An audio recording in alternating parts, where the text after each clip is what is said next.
Hello guys, welcome back to my channel Focus Institute where we discuss an important topic of biology as well as English which is going to help you in all type of competitive exams like NEET preparation or CSIR NET as well as for the preparation of your board exams, okay, as well as for the preparation of class 9th or 11th in regular daily basis, okay.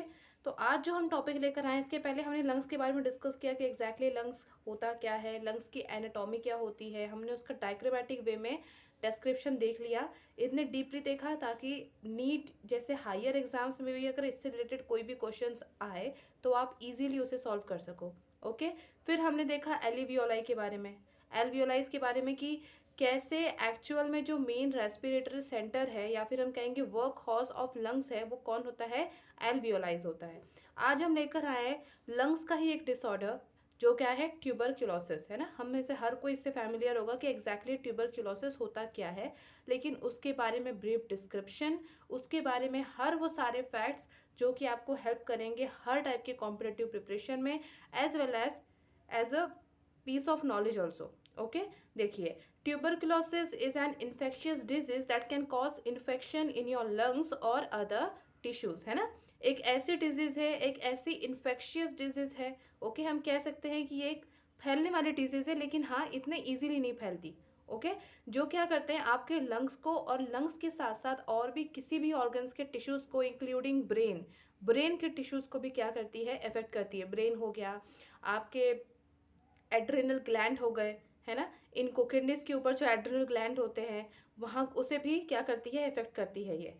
तो the word tuberculosis, अब exactly ये word tuberculosis का मतलब क्या होता है ना, तो the word tuberculosis comes from a Latin word जिसका नाम क्या होता है, नोड्यूल, है ना। नोड्यूल वर्ड से लिया गया है। नोड्यूल मतलब आप कह सकते हो एक गांठ या फिर एक गुच्छा, ओके, और समथिंग दैट स्टिक्स आउट, है ना, जो चिपक जाए आप कह सकते हो।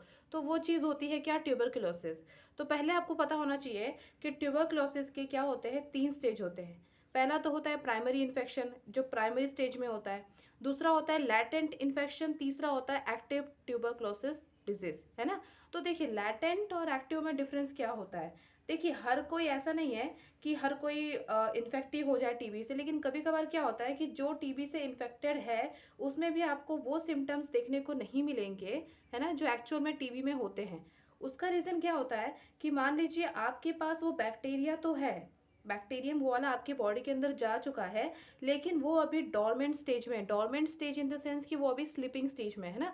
तो किसी किसी के अंदर टीबी तो होती है, लेकिन उसकी जो माइक्रोबैक्टीरियम है वो क्या होते हैं, वो स्लीपिंग स्टेज में होते हैं, मतलब वो काम नहीं कर रहे हैं। इसलिए नहीं कर रहे हैं, पहली चीज़ तो वो स्लीपिंग है, दूसरी चीज़ इसलिए क्योंकि आपका इम्यून सिस्टम इतना स्ट्रांग है कि वो उसको आगे ग्रो करने ही नहीं दे रहा, है ना। वो उसी स्टेज में है, वो उसी स्टेज में स्लीपिंग है।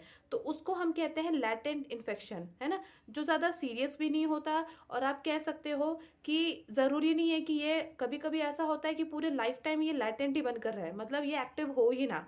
और जब किसी के अंदर इम्यून सिस्टम कम होने लगे किसी रीज़न से, तब ये हो सकता है, जैसे ज़्यादा स्मोकिंग करने की वजह से भी होता है, ज़्यादा टोबैको वगैरह निकोटिन ज़्यादा कंज्यूम करने की वजह से भी होता है कि अगर उसका इम्यून सिस्टम कम हो गया, है ना, तो फिर वो लैटेंट इन्फेक्शन क्या बन सकता है, एक्टिव इन्फेक्शन बन सकता है। तो एक्टिव इन्फेक्शन क्या होता है, एक्टिव इन्फेक्शन होता है कि आपका जो टीबी है उसके जो ये माइक्रोबैक्टीरियम ट्यूबरकुलोसिस जो इसके जर्म्स है ना, जो इसके बैक्टीरियम है मैं कह सकती हूँ, ये क्या करते हैं, तुरंत तुरंत ग्रो करते हैं और जो आपके हेल्दी टिश्यूज़ है, जो अच्छे टिश्यूज़ है, उसको वो आपके बॉडी के अंदर से क्या करते हैं, डिस्ट्रॉय करके ये खुद अपनी जगह ले लेते हैं, है ना। तो वो क्या कहलाएगा, एक्टिव डिजीज।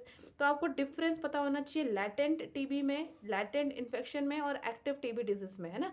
लैटेंट इन्फेक्शन मतलब क्या, आपके बॉडी के अंदर वो बैक्टीरियम तो है लेकिन वो अभी डॉर्मेंट स्टेज में है, स्लीपिंग स्टेज में है, एक्टिव नहीं है।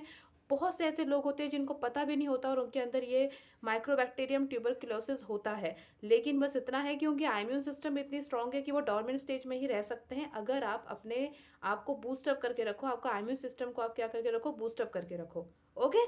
तो ये होते हैं उसके स्टेजेस, ठीक है।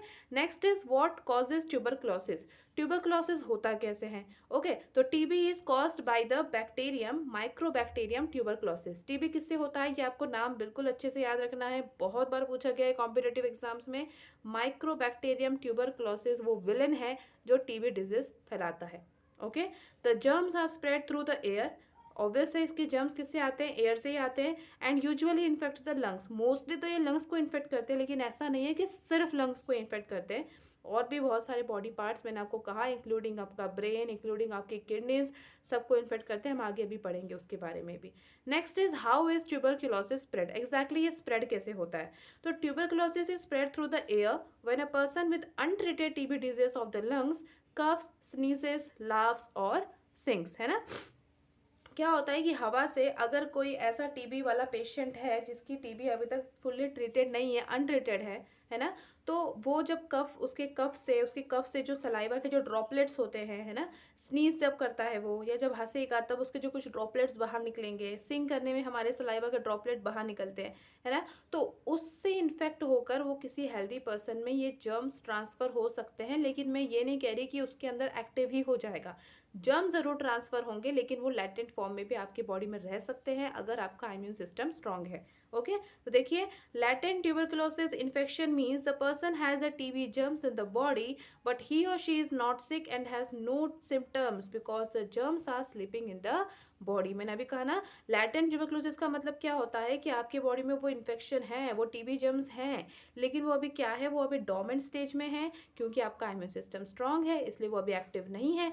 आप चाहो तो उसको लाइफ टाइम डोमेंट रख सकते हो, एक्टिव होने से बचा सकते हो अपने इम्यून सिस्टम को स्ट्रांग करके, और वो सारे प्रिकॉशंस लेके जिससे कि टीबी इन्फेक्ट नहीं करती। ओके, और सबसे बड़ी बात कि ट्यूबरकुलोसिस जो है, इतने जो लोगों का मिथ है कि तुरंत टीबी स्प्रेड होती है, तुरंत स्प्रेड नहीं होती। अच्छा खासा अगर आप बहुत ज़्यादा लॉन्ग टाइम स्प्रेड कर रहे हैं किसी टीबी पेशेंट के साथ, तब ये ज़रूर चांसेस होते हैं कि ये स्प्रेड हो जाए। लेकिन अगर कोई ये सोच रहा है कि टीबी तुरंत स्प्रेड हो जाए, तो ऐसा नहीं है। आपको लॉट्स ऑफ टाइम स्पेंड करना पड़ेगा उसके साथ, तब जाके वो आपको क्या करेगी, कैच करेगी, टीबी आपको तब कैच करेगी। Okay, so what are the symptoms, अब हम डिस्कस करेंगे उसके सिम्टम्स क्या है टीबी के।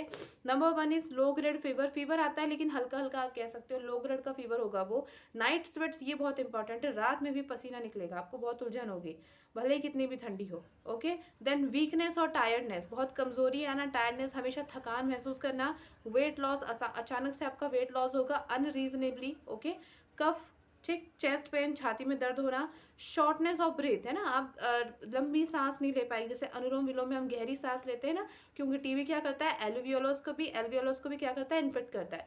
इस वजह से एल्वियोलस क्या ठीक से कॉन्ट्रैक्ट और एक्सटेंड नहीं हो पाता, जिस वजह से आप लंबी ब्रीथ नहीं ले पाएंगे, शॉर्ट शॉर्ट ब्रीथ होगी आपकी, सफोकेशन होगा, आपको घुटन होगी। कफिंग ऑफ ब्लड, और कभी कभी क्या होता है, अगर ज़्यादा सीवियर प्रॉब्लम है तो ब्लड में कफ में कभी कभी ब्लड भी आ जाता है।